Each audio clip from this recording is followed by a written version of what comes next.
Hi friends, welcome to Chennimalai family. வாங்க, இப்போ நம்ம கேரளத்து மீன் குழம்பும் பொரிச்ச மீன் எப்படி செய்கிறதுன்னு உங்களுக்கு செஞ்சு காட்டுறேன். வாங்க ஃப்ரெண்ட்ஸ். அது கூட ரசமும் வச்சுட்டேன். மீன் நல்லா பாறை மீன் வாங்கியிருக்கேன் ஃப்ரெண்ட்ஸ். அதை நல்லா அலசி எடுத்து வச்சுட்டு 2-3 வாட்டி அலசிக்கணும். அப்புறம் மீன் பொரிக்கிறதுக்கு அந்த மசால் ரெடி பண்ணியிருக்கேன். மீன் மசால் போட்டுட்டு கொஞ்சம் இஞ்சி பூண்டு பேஸ்ட்டு போட்டுட்டு வெளிச்செண்ணெய் ஊற்றிக்கணும். வெளிச்செண்ணெய்னா இது தேங்காய். நல்லா அதை கலக்கி விட்டுட்டு கொஞ்சம் தண்ணி ஊற்றி பிசைஞ்சிக்கிட்டு அதுக்கப்புறம் மீன் எடுத்து அதை பேஸ்ட்டை பூரா அப்ளை பண்ணி எடுத்து காய வைக்கிறதுக்கு வச்சுக்கணும். நான் இது எல்லாத்தையும் தட்டில் எடுத்து வச்சு ஃப்ரிட்ஜில் தான் வச்சுருவேன் ஃப்ரெண்ட்ஸ். வேணுங்கிறப்ப நம்ம எடுத்து பொரிச்சுக்கலாம். இந்த மாதிரி ரெடி பண்ணிக்கோங்க. இஞ்சி பூண்டு பேஸ்ட்டு கட்டாயம் போடணும். நான் குழம்பு வைக்கிறதுக்கு தலையெல்லாம் எடுத்து வச்சுருக்கேன்.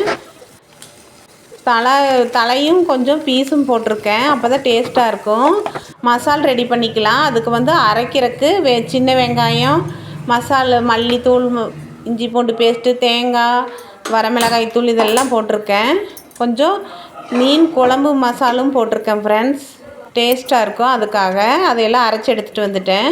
இப்போ கடாயை அடுப்பில் வச்சுட்டு கொஞ்சம் வெளிச்செண்ணெய் தான் ஊற்றியிருக்கேன். தேங்காய் ஊற்றிட்டு கடுகு, வெந்தயம் கண்டிப்பாக போடணும். அப்போ தான் அந்த டேஸ்ட்டே வரும். வெள்ளைப்பூண்டு, சின்ன வெங்காயம் தான் போடணும். கருவேப்பிலை இதெல்லாம் போட்டு நல்லா வதக்கி விட்டுக்கோங்க. நல்லா வதங்கட்டும். வதங்கினதையும் நம்ம அரைச்சி வச்சுருக்கிற மசாலா எடுத்து ஊற்றிக்கலாம்.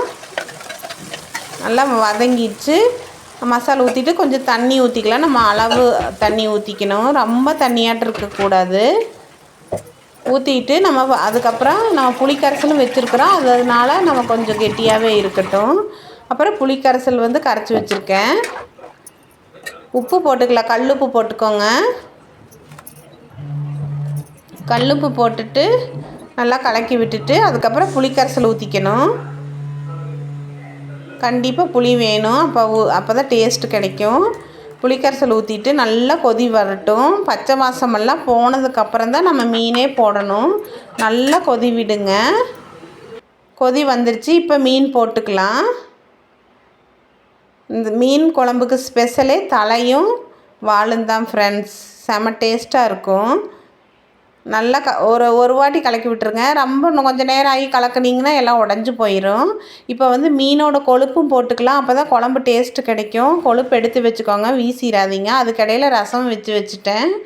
இப்போ மீன் பொரிச்சுக்கலாம். கொஞ்சம் எண்ணெய் ஊற்றிக்கலாம். தேங்காய் எண்ணெய் ஊற்றிக்கிறேன். நீங்கள் எந்த எண்ணெய் வேணாலும் ஊற்றிக்கலாம் பொரிக்கிறதுக்கு. நான் தேங்காய் எண்ணெயில் தான் பொரிப்பேன்.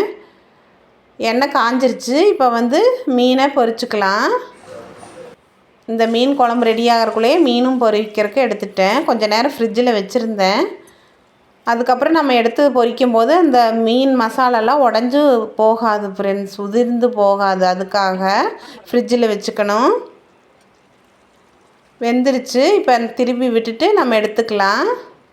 கருவேப்பிலை போடுறதுக்கு காரணம் கொஞ்சம் வாசனையாக இருக்குது. அதுக்காக ஃப்ரெண்ட்ஸ். தேங்காய் எண்ணெய்க்கும் அந்த மீன் வாசனைக்கும் நல்லாயிருக்கும். நீங்கள் இந்த மாதிரி ஒரு வாட்டி செஞ்சு பாருங்கள் ஃப்ரெண்ட்ஸ். செம்ம டேஸ்ட்டாக இருக்கும். மீன் நான் பொரித்து எடுத்துட்டேன். இப்போ மதியம் லஞ்சுக்கு தான் ரெடி பண்ணியிருக்கேன். அதனால தான் ஸ்பீடாக எல்லாம் ரெடி பண்ணியாச்சு. இப்போ 2 வாட்டி பொரிச்சிட்டேன். அதுவும் வாழை இலையில் பொரித்த மீனை வைங்க ஃப்ரெண்ட்ஸ். வாசனை நல்லாயிருக்கும்.